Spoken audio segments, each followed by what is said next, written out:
అమ్మా, లోలోపల బాధ ఉంది, కాని నవ్వడం వస్తుంది. సరే, అర్థమైంది.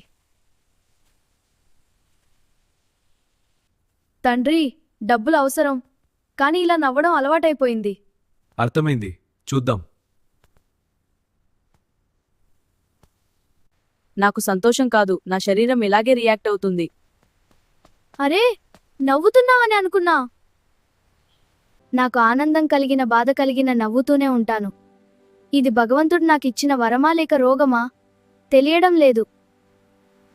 బాధ కలిగితే ఈ ఎడమ చెయ్యి పైకి ఎత్తి నవ్వుతూనే ఉంటాను. ఆనందం కలిగితే ఈ కుడి చెయ్యి పైకే నవ్వుతూనే ఉంటాను.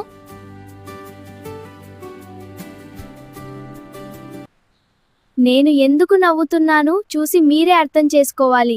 ఇదే నా పరిస్థితి. ఇలాంటి ఒక కామెడీ కథలో ఏ హీరో అయితే బాగుంటుందో కామెంట్ చేయండి. ఈ ఐడియా మీకు నచ్చితే టాలీవుడ్ ప్రొడ్యూసర్లకు చేరే వరకు షేర్ చేయండి.